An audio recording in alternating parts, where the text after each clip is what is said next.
Hello, everyone, and welcome back to This Day in History, our nightly look back at a specific day in history, where we take a look back at the events of a specific day, the historic context in which those events took place, and the historic ramifications of those events. We also take a look at some people that were born on that day and some people that died on it. As always, if you have not yet, please hit that like button, the subscribe button, the bell notification icon to be alerted anytime I post new content, and please tell a friend. And without any further ado, this day in history, April the 13th. And on this day, in 2017, the U.S. Air Force dropped the largest non-nuclear bomb ever, the Massive Ordnance Air Blast, or MOAB, Mother of All Bombs for short, on a tunnel complex housing ISIL fighters in Afghanistan. The attack killed 96 fighters and 4 commanders. The mission was praised by a bipartisan group of American lawmakers, including then House Minority Leader Nancy Pelosi, Senate Minority Leader Chuck Schumer, Senator Lindsey Graham, the second most senior Republican on the Senate Armed Services Committee, Senator Jim Inhofe of Oklahoma. President Trump said that the decision was not his. It was the decision of local commanders on the ground. This marked the first time this weapon had been used since its introduction to the U.S. arsenal, and was seen as a significant development. And as I said, it was very successful in its mission. From all accounts I've read, there was no civilian deaths on the ground. Some births that occurred on this day. Amy Goodman was born on this day in 1957, and I have been unable to locate any information on the place of her birth, but she was raised on Long Island in New York.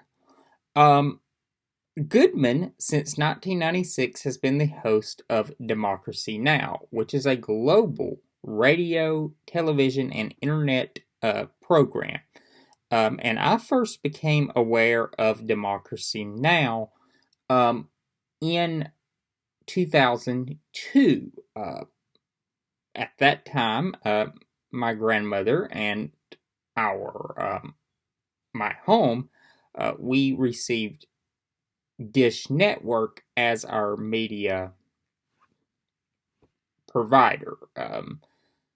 And there was a channel on Dish Network. We had the Supreme package that they offered,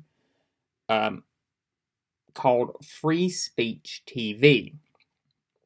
And on Free Speech TV, I always noticed this show that aired regularly called Democracy Now! And I decided to tune in. And I discovered this program, Democracy Now! And she was talking about the war in Afghanistan, the coming war in Iraq, and was from a different perspective than I had on those events. And I have always been someone that is very intrigued by listening to legitimate arguments from the other side. And while I disagreed with Miss Goodman, I always found that she was very a fact-based person in her arguments, and have been a follower for hers ever since. I believe that she's very fair-minded, while she's very definitely you can watch her show for a few minutes and determine the side of the political spectrum that Miss Goodman comes from. As I said, she's very very fact-based. and she is a very prominent progressive voice. So much, in fact, that her show has been called by a media critic who is also a professor at the University of Illinois the most significant progressive news institution in some time.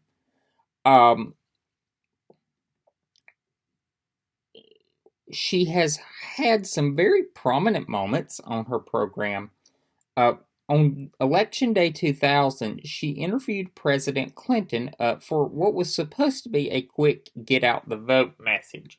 What resulted was a 28-minute grilling by Goodman and her co host on a long list of Clinton administration policies. And I have gone back and listened to that interview. You can find it many places on the internet. She really grilled him on administration policy, and Clinton got very defensive during the interview. It's quite the listen. Obviously, the White House was not happy about the interview, and really, yeah, it's a very interesting listen. To think about what occurred later that day, how close that election was, and the argument by some that Ralph Nader played a spoiler. And you can have a whole nother video and a whole nother bag of worms talking about Ralph Nader and his effect on the 2000 election. So,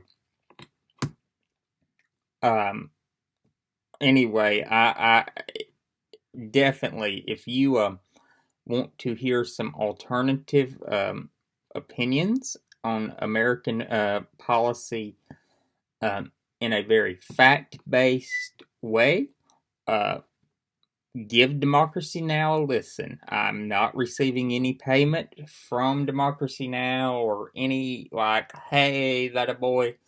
This is just one person's opinion. Go give it a listen. Not every position Amy Goodman takes I agree with. I doubt there's many.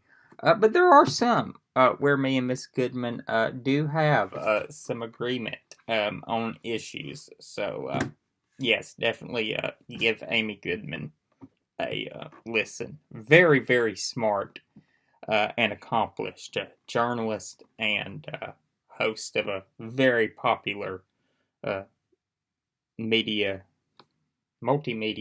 program.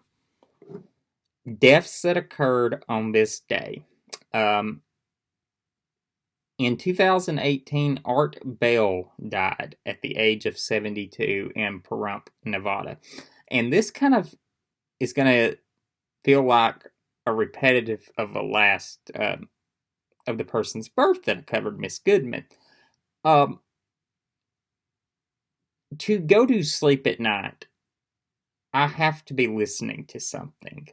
I now listen to podcasts or videos on YouTube. But in my younger days, before the podcasts were a thing, in the early 2000s, on up to very recently, I would listen to radio. This started in about 2002. And I would listen to AM radio. I couldn't listen to regular FM radio songs playing. I had to listen to things that stimulated the mind. And about midnight Central Time, I would always be interested because this show would come on with a host by the name of Art Bell. And he had a very distinctive voice that you could recognize. And he was talking about UFOs, and his callers would be just wild callers that would bring up wild accusations. And one prominent feature was that Bell didn't screen his calls, and I always loved it that Bell would have for callers east of the Rockies and west of the Rockies and callers on our international line. That was always interested me. Callers east of the Rockies and west of the Rockies. That Bell would have.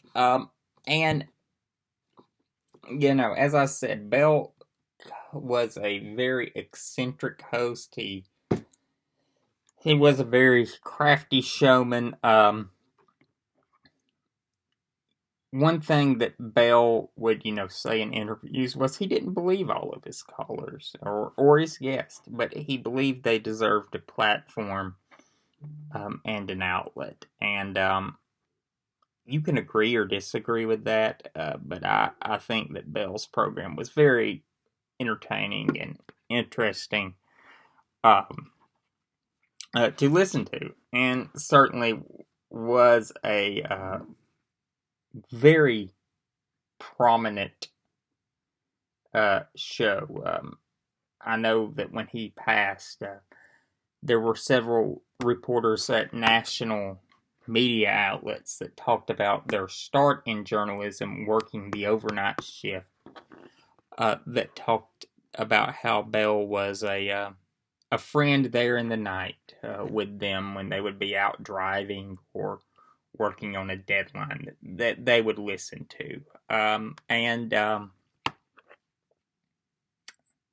It's just an interesting guy. As I said, he lived in Pahrump, Nevada. Originally, his show emanated from Las Vegas, but he would later move his base of operations to Pahrump, Nevada, which is a very libertarian-minded city and a very libertarian-leaning county in a pretty libertarian live free or die state of Nevada. Bell himself was a libertarian, and he owned his own radio station there that he broadcast his show from, and that was also the on location where he lived. And as I said, Bell died at 72. It was somewhat unexpected. He sadly died of an accidental drug overdose of some prescription medication, and it's a very sad way for him to go. And in his final years, he did have some very scary events occur. Some people fired shots at his home and was the victim of some harassment that was very unfortunate. But I always enjoyed listening to Bell's program. His show, Coast to Coast AM, lives on. He retired from the program in 2003 on a full-time basis and made returns to it, hosting the weekend edition of the show up until about 2008, at which point he stepped away from the program, and he would host semi-occasionally up till about 2011, when he stepped away, I believe, full-time from the program, and he would make semi-regular returns to internet and satellite radio up till the final years of his life, when those harassments of him began, and he would cease hosting programs. So that's all for tonight. I hope you all enjoyed it. A quick note, I know someone very prominent had a birthday today. We're going to cover his life on the day that he died. Because the day that he died is also another significant day in his life. And I'll let you figure out who that is when we cover that day. So, see you all then.